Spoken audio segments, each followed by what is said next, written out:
نحمده ونستعينه ونؤمن به ونتوكل عليه ونعوذ بالله من شرور أنفسنا ومن سيئات أعمالنا من يهد الله فلا مضل له ومن يضلل فلا هادي له وأشهد أن لا إله إلا الله وحده لا شريك له وأشهد أن محمدا عبده ورسوله أرسله بالهدى ودين الحق ليظهره على الدين كله ولو كره المشركون.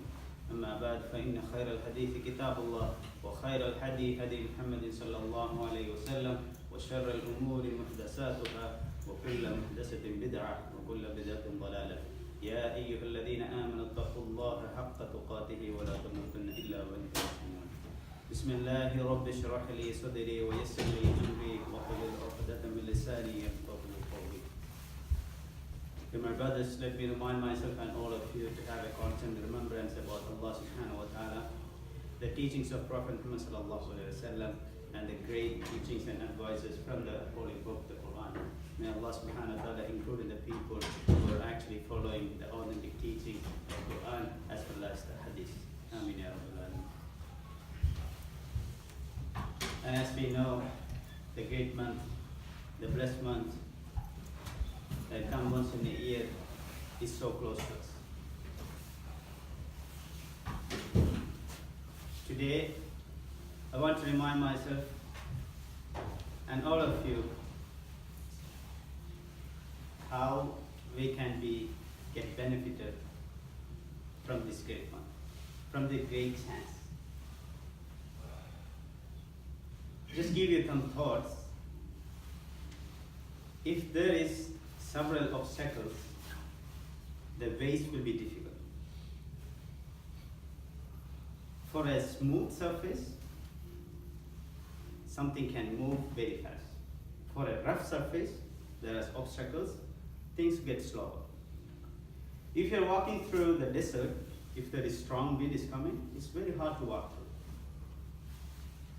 through. If you're walking through a jungle, if there is big rocks or trees, then your path are always very difficult. And it gets slower and slower to achieve the target.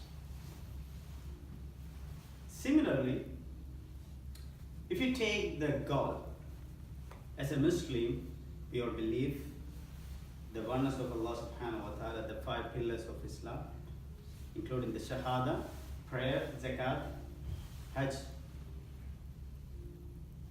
and fasting.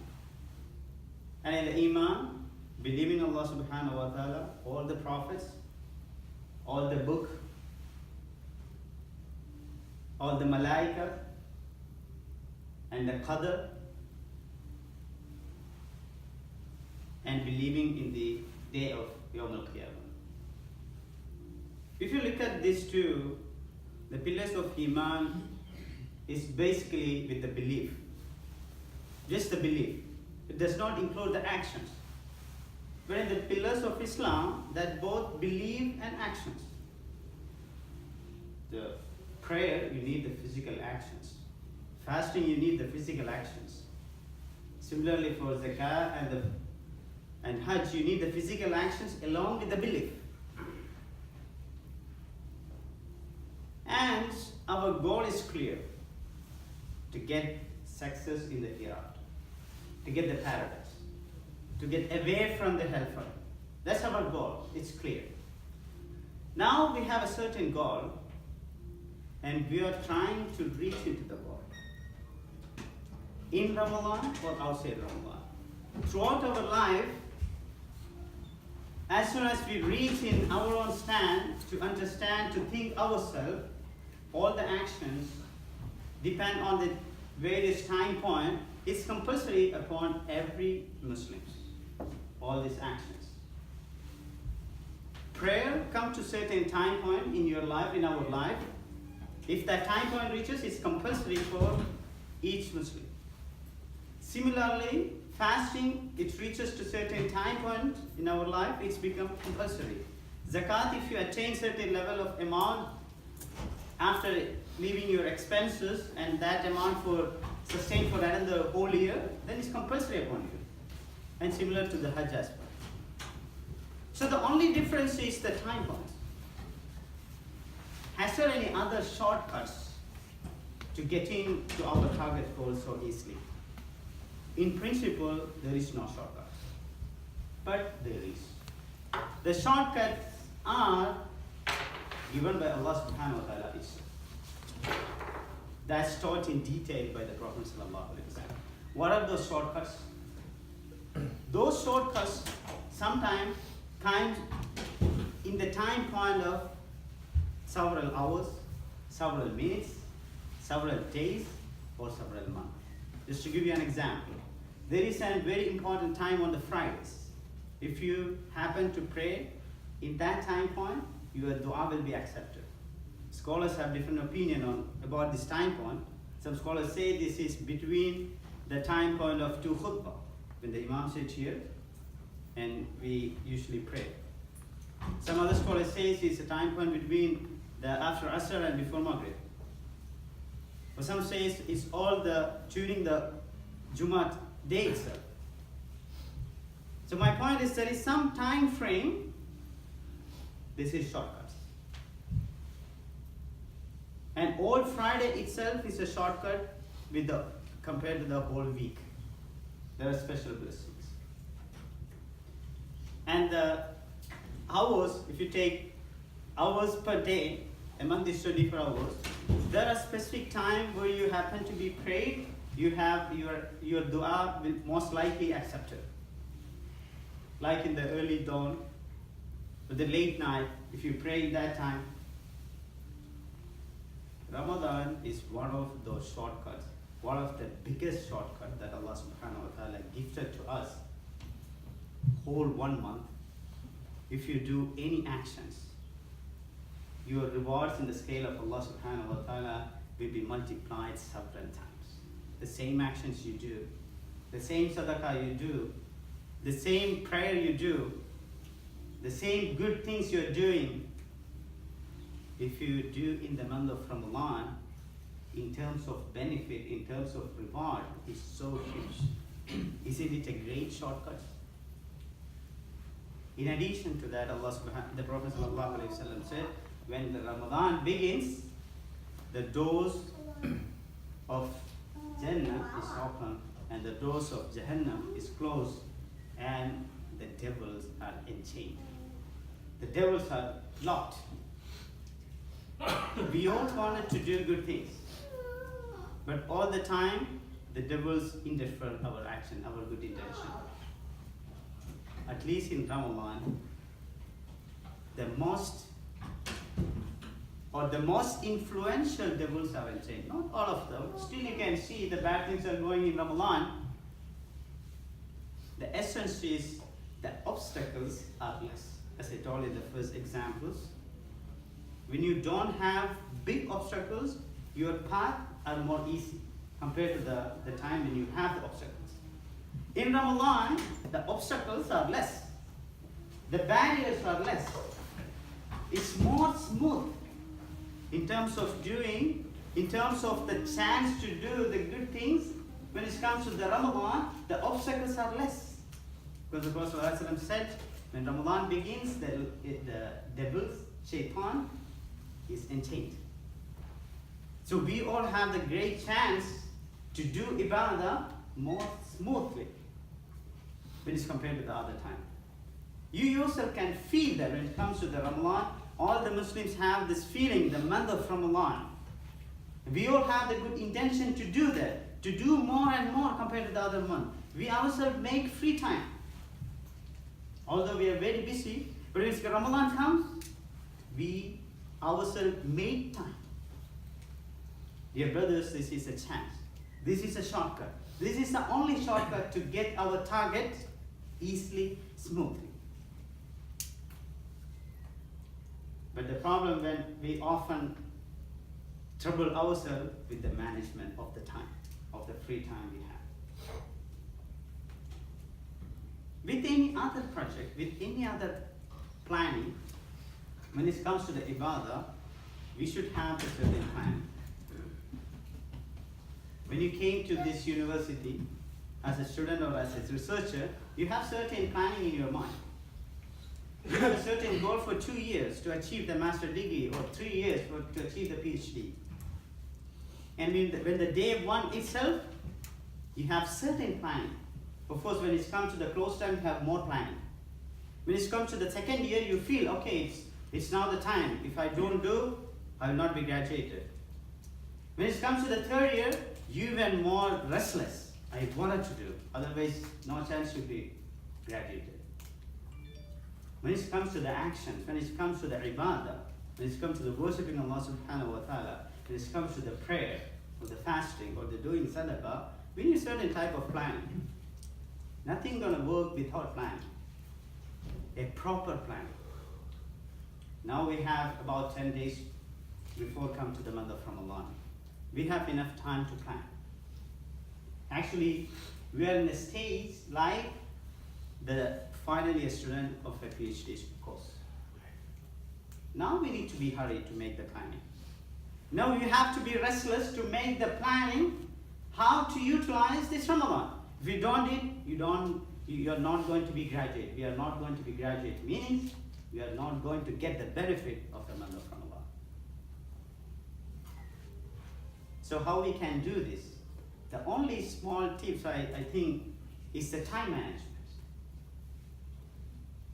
You can do a simple calculation among the 24 hours per day.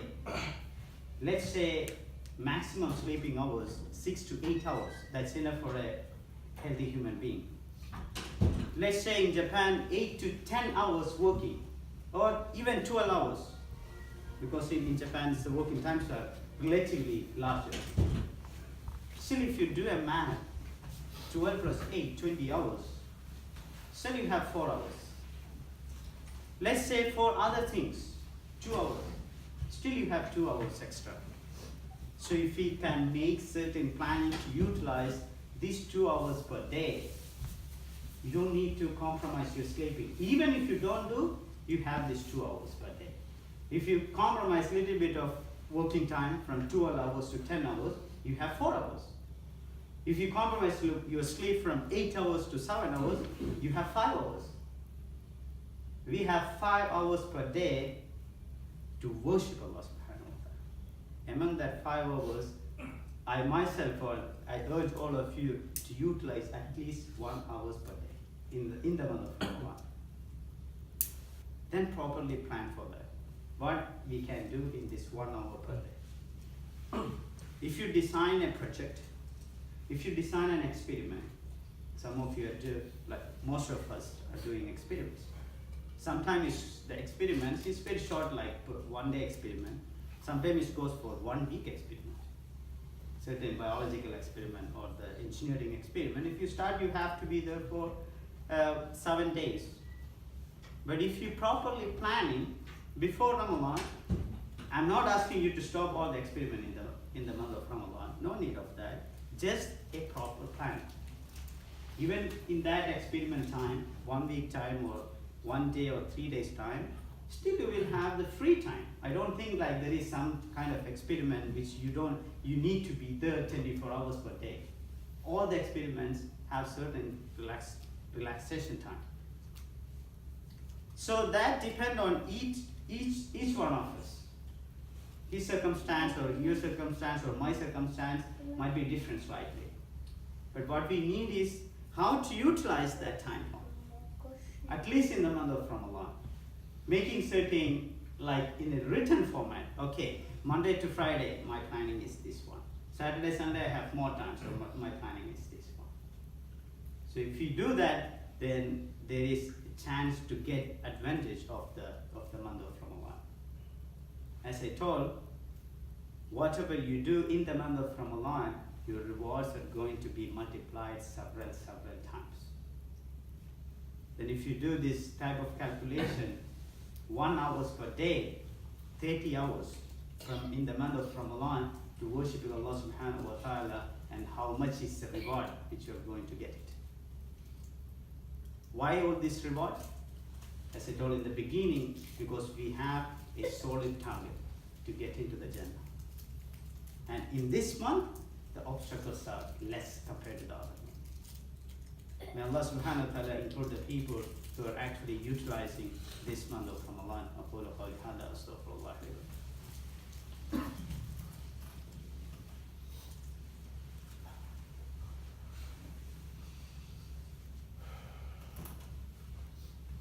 الحمد لله نحمده ونستعينه ونؤمن به ونتوكل عليه. اللهم صل على محمد وعلى آل محمد كما صليت على إبراهيم وعلى آل إبراهيم. اللهم بارك على محمد وعلى آل محمد كما باركت على إبراهيم وعلى آل إبراهيم إنك حميد مجيد. Dear brothers, just wanted to highlight one of the important focus in this month, the month of Ramadan, should be related with the Quran. Because the Quran sent down to Prophet Sallallahu Alaihi Wasallam is in the month of Ramadan. It's in the night of Al-Qadr, Laylat Al-Qadr.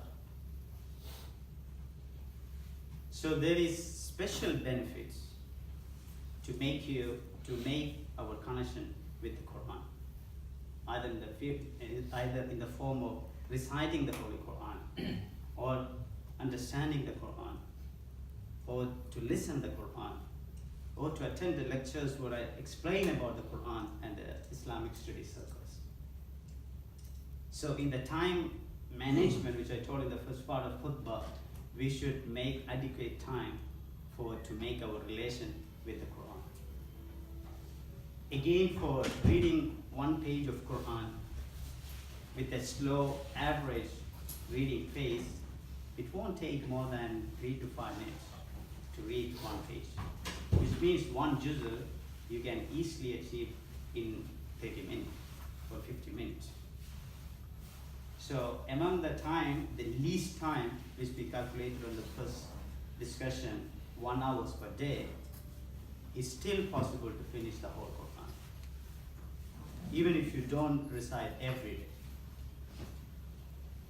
And if you're so fluent at reading and understanding, then the next step is to go into deeper, like the reading tafsir, the explanation of the Holy Quran. And if you are not in that level, then it's too late to learn how to read Quran. It's too late, brothers. If you are not able to read Quran, it's too late. But alhamdulillah, we have several online resources. We don't need to go physically to attend certain classes. Only need to make certain planning. You can take the online courses to read the Quran, to understand the Quran. And let this Ramadan be a good starting point. In the time management, you can make certain specific time to this online. Take the courses. There is free or paid courses in the online to learn the Arabic, either the reading format or the understanding format. How much money we are spending for all others? Why don't we spend some money to make our relation more with the Quran? That's the very solid of our religion. All the information we have, all the knowledge we have, how we know is through the Quran. These are the words of Allah subhanahu wa ta'ala. The explanation was given by the Prophet sallallahu alaihi wasallam. So I ask Allah subhanahu wa ta'ala to bless us, to make our relation more stronger with the Quran, especially in this month of Ramadan. اللهم اغفر للمؤمنين والمؤمنات والمسلمين والمسلمات الأحياء منهم والأموات إنك مجيب الدعوات يا قاضي الحاجات اللهم اجرنا من النار اللهم